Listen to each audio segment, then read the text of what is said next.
Muy buenas a todos, mi nombre es Yaneri Flores y soy estudiante de apoyo administrativo en salud. Hoy voy a realizar un video de orientación al usuario en el proceso de afiliación.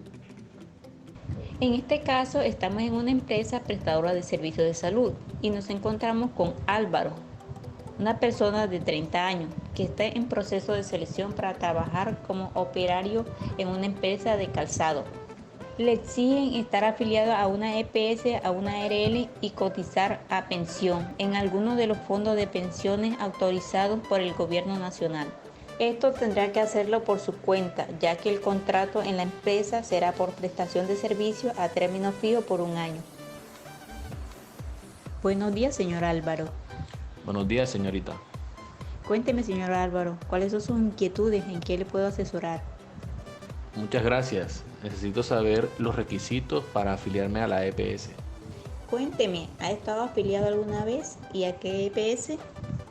Sí, estoy afiliado en el CISBEN y actualmente ustedes son mi EPS, pero ahora voy a ser cotizante porque empezaré a trabajar. Ok, lo que vamos a hacer es una movilidad. Este es un término utilizado por el Ministerio de Salud y es la garantía que tiene usted y su grupo familiar de continuar en la misma EPS al cambiar de régimen. Es decir, usted va a pasar de régimen subsidiado a régimen contributivo porque ahora va a pagar por la atención en salud. ¿Y mis hijos y mi esposa también pasarán al régimen contributivo? Sí, claro, su grupo familiar, es decir, usted, su esposa y sus hijos, pasarán al régimen contributivo. Para esto, señor Álvaro, debe diligenciar el formulario único de afiliación y registro de novedades al Sistema General de Seguridad Social en Salud. Este formulario contiene los datos organizados en una secuencia que busca facilitar al afiliado su diligenciamiento y se acompaña de un instructivo que orienta el adecuado trámite de la afiliación y de las novedades para su registro y reporte. En él se deben realizar afiliaciones. Aplica cuando se ingresa por primera vez al Sistema General de Seguridad Social en Salud, en condición de cotizante, cabeza de familia, beneficiario o afiliado adicional. Reporte de novedades. Aplica cuando se reporta algún cambio en los datos de identificación, datos complementarios o en la condición de afiliación del cotizante, cabeza de familia, beneficiario o afiliado adicional, según los tipos de novedades relacionadas en el campo.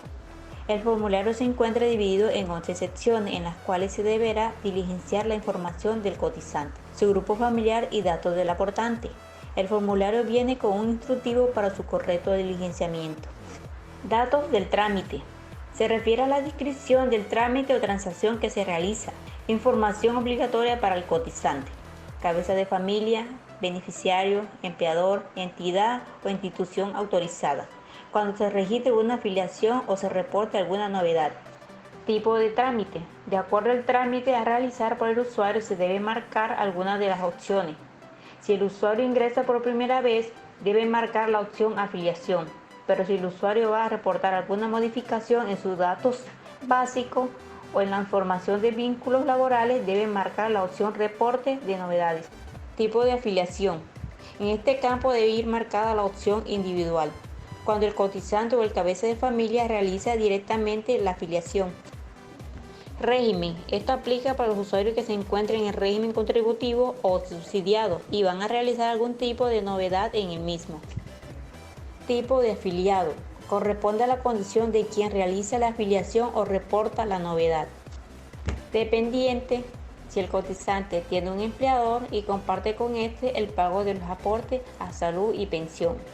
Independiente. Si el cotizante no está vinculado a un empleador y asume en su totalidad el pago de los aportes.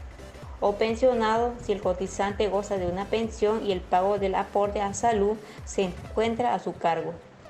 Código. Este espacio corresponde al código de cotizante establecido en la base de datos de afiliados vigente. Afiliación. Datos básicos.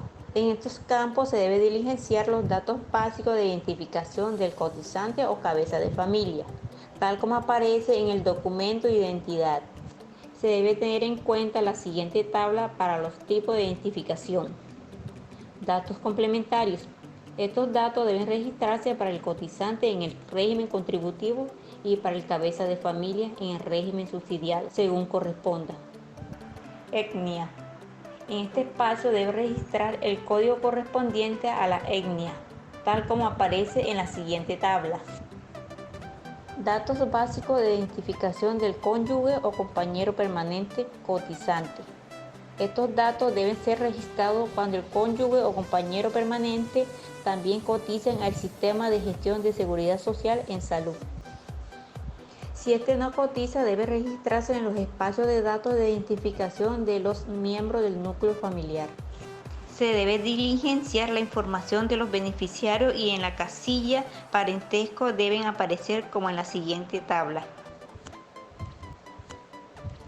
Datos de identificación del empleador y otros aportantes o de las entidades responsables de la afiliación colectiva, institucional o de oficio. Estos datos aplican a empleador cuando el afiliado que hace el trámite es un trabajador dependiente y la afiliación o el reporte de la novedad lo exige. Las entidades autorizadas para realizar la afiliación colectiva de trabajadores independientes o miembros de comunidades cuando se trate de cotizantes que no tienen la calidad de dependientes y la afiliación o el reporte de la novedad lo exige. Las instituciones o entidades responsables de hacer la afiliación y reportar las novedades. Reporte de novedades. El reporte de novedades solo puede ser realizado por los cotizantes y cabezas de familias. Los beneficiarios únicamente pueden reportar las novedades que expresamente se autorice en el instructivo de la Resolución 0974 del 2016. Datos para el reporte de novedades. Se deben relacionar los usuarios a los cuales se les va a aplicar alguna novedad en el sistema. Declaraciones y autorizaciones. Es importante que el usuario lea cada una de las declaraciones y autorizaciones y marque con una X con las cuales está de acuerdo. Firmas. El formulario debe suscribirse por el cotizante, cabeza de familia, empleador, aportante o entidad responsable de la afiliación colectiva, institucional o de oficio. También será suscrito por el beneficiario solo en el evento de reporte de fallecimiento del cotizante o cabeza de familia. Anexos.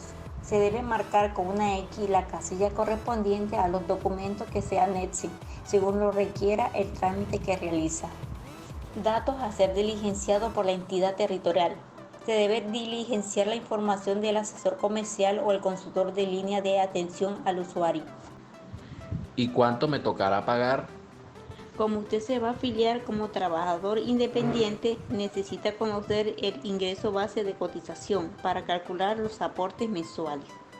¿Cuál será su salario? Bueno, me voy a ganar 1.300.000 mensual. El ingreso base de cotización será de 908.526 pesos, que es el salario mínimo mensual legal vigente, ya que el ingreso base de cotización que corresponde para trabajadores independientes es hasta de un 40% de su salario, pero no puede ser inferior a un salario mínimo mensual legal vigente.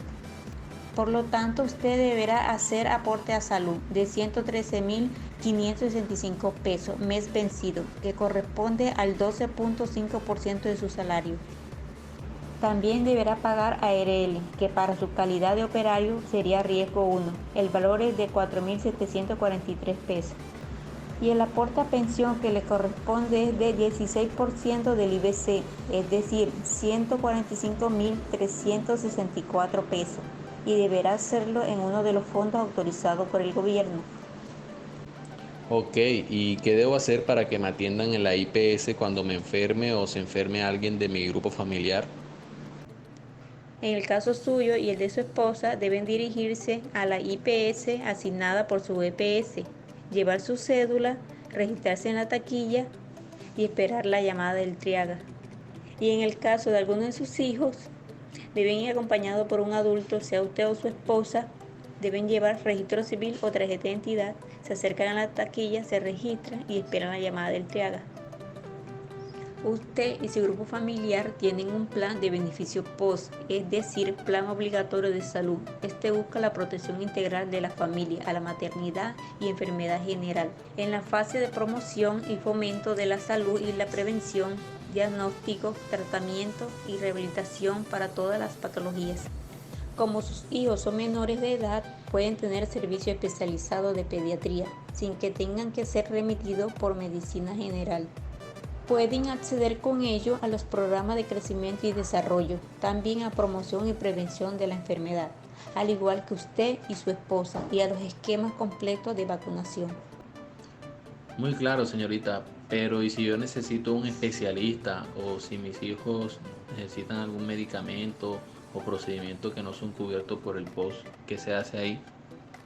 Sí, claro, señor Álvaro. Para acceder a los servicios especializados de salud es indispensable la remisión por medicina general, odontología general o por cualquiera de las especialidades. Es decir, primero debe consultar con medicina general y será el médico general quien le remita con el especialista indicado. ¿Y si necesito una hospitalización?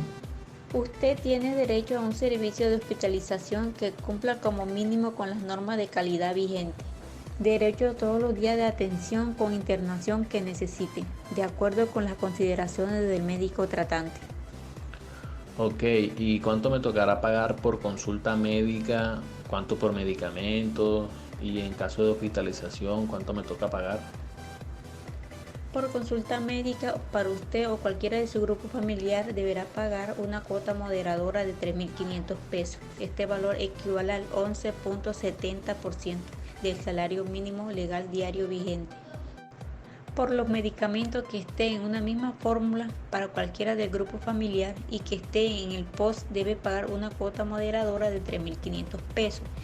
Este valor también equivale al 11.70% del salario mínimo legal diario vigente.